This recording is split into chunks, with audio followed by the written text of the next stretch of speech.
This is Focus, the video news magazine of Toledo Technology Academy of Engineering, with your host, Blake Theodoro. To promote TTA and make a name for ourselves, our alternative energy team and other students participate in numerous local parades. Getting ready for these events takes time and ingenuity. The Downtown Toledo Holiday Parade is a great example. Focus reporter Harrison Jennings followed the crew as they worked to put TTA on parade. TTA doesn't have sports teams per se, but once a year we form junior varsity and varsity basketball teams to play a charity game against TEC, Toledo Early College, our counterpart. Focus reporter Donovan Newton was courtside and brings you the Round Ball Challenge. What would it be like to leave the U.S. and go over 4,000 miles to a totally new country to attend high school? Marcos Hernandez came to Toledo from Spain, our first foreign exchange student in several years. Marcos is fitting right in at TTA. He's an amazing student who truly enjoys his out-of-country experience. Focus reporter Alex Kornmeyer profiles Marcos in Coming to America. Now, from the campus of Toledo Technology Academy of Engineering in Toledo, Ohio, here's your host for this edition of Focus, Blake Theodoro. Welcome to another edition of Focus. Toledo hosts a number of parades throughout the year, and TTAs participate in many of them, specifically to promote the school and our unique engineering program. Getting ready for these events takes a great deal of planning and time, and it usually falls on the alternative energy team and other TTA students to use their creativity and know-how to present us in our best light. Focus reporter Harrison Jennings followed the group as they prepared to put TTA on parade.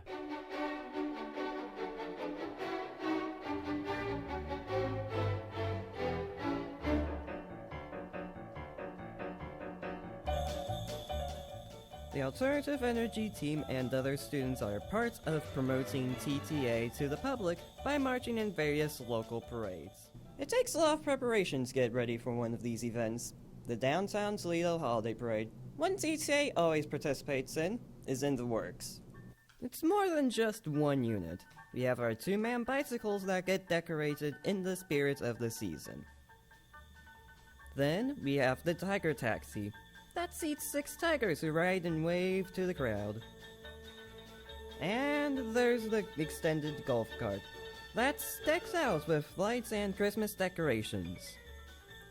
Finally, there's the TTA float, the centerpiece of our parade. We can have an extension cord while we're doing our parade, so we have to get a battery-powered board while going in our parade. Although the downtown parade is during the morning, when the float is used for nighttime events, it's a standout with the bright, lighted background. This year, Miss Ward is making skirting in a tiger pattern to surround the float and to promote our school's tiger theme. And we're also hyping our upcoming December open house in the hopes of attracting new students. The chairs have to be bolted down to the bed of the floor, and everything has to be secured to make sure it's stable for the entire route. People need to realize that a parade like what we're going into this weekend is not something that happens immediately. It takes lots of time and effort. We've been working on this one almost non-stop for 3 weeks. The primary purpose is to promote TTA to attract new students, and nothing attracts potential 7th and 8th graders more than Legos. While we still sport the traditional tiger costumes, this year we have Lego characters. A search of the internet found Lego costumes that will make a big statement and attract attention. I think it's really cool that this year we have the 3 Lego costumes because it really adds something to it. It adds something to the school.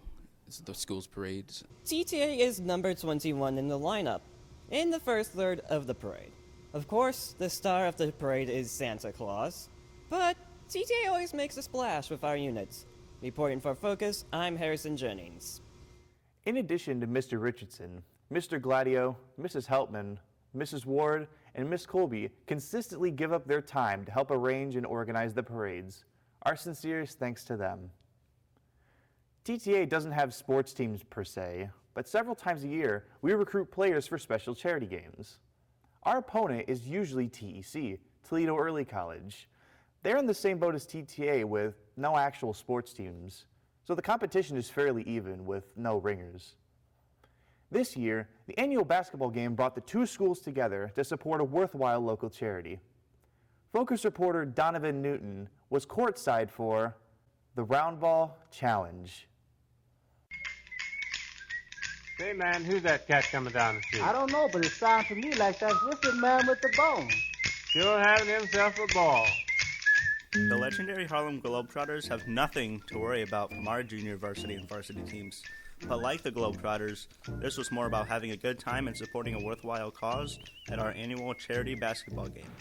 The JV game was first, with 7th through 9th graders, and the varsity team was composed of sophomores, juniors, and seniors. At least 30 or 40 TTA students tried out for the teams, and Coach Nick Morgan got it down to around 8 to 10 per team.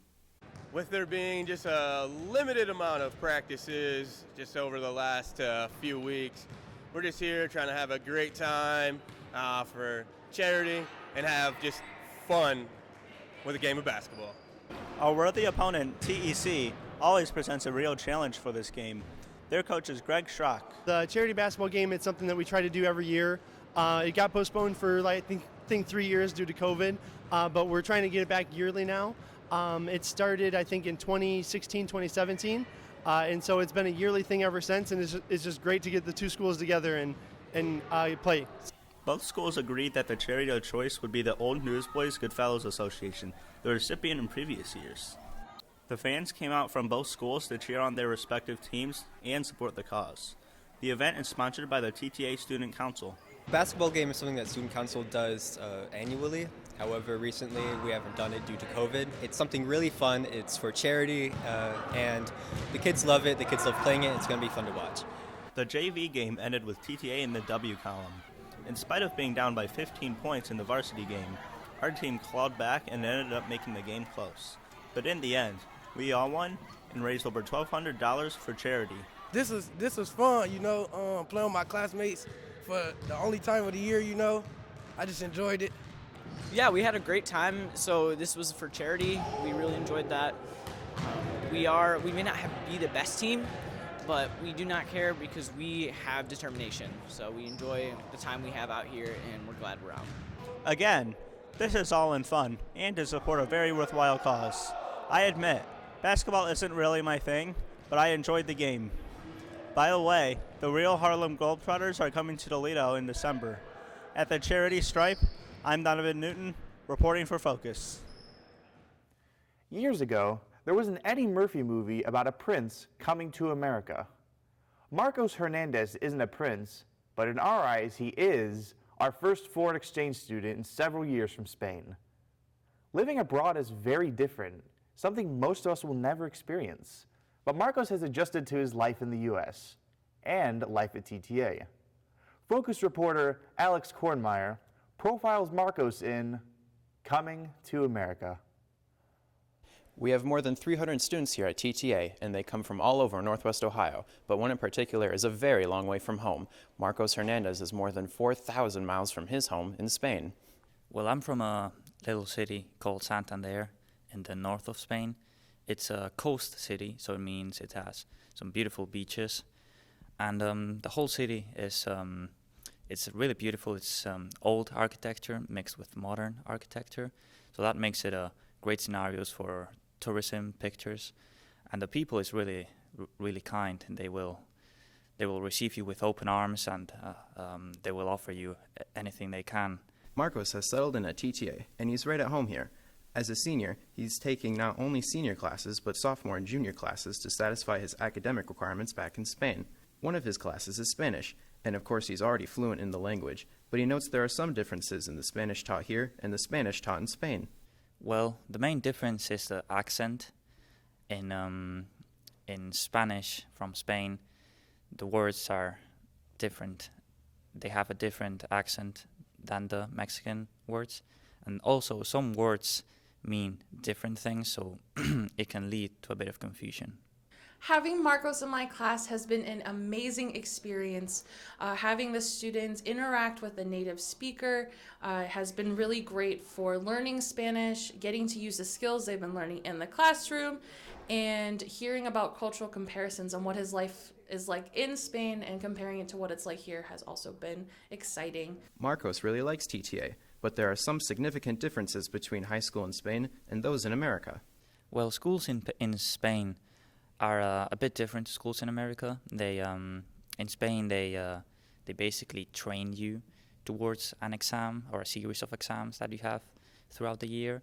And also one thing that I find interesting in America about schools is that you have lunch in the school. In Spain, we leave school around 2:30 or so, and we have lunch at home. And the school days are a bit shorter in Spain, and I definitely miss that.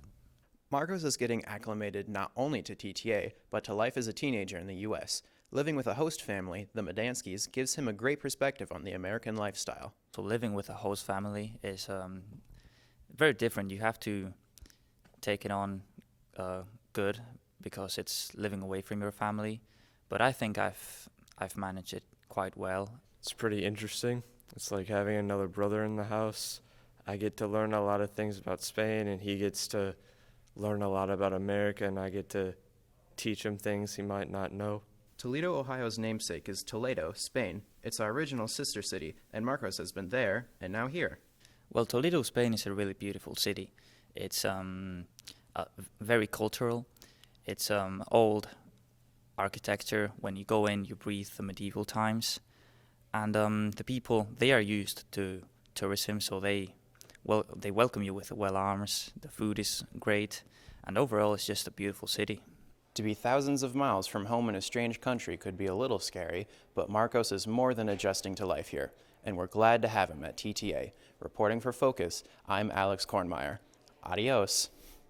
Before we leave, a shout out to one of our Focus team members. Last spring, Alan Peacock reached a milestone. He was honored to be inducted as an Eagle Scout, the highest achievement or rank attainable in the Boy Scouts of America. This December, there will be a ceremony to celebrate his accomplishment. Congratulations, Alan. Well, that's all for this last edition of Focus for 2022. We hope you enjoyed these stories. There's much more to come next year, so stay tuned. However, if you have any stories or suggestions, please email us at focus@toledotechnologyacademy.org. Focus is a production of the TTA video production classes. On behalf of the entire Focus News team, I'm Blake Theodoro. Have a happy holiday and a great new year.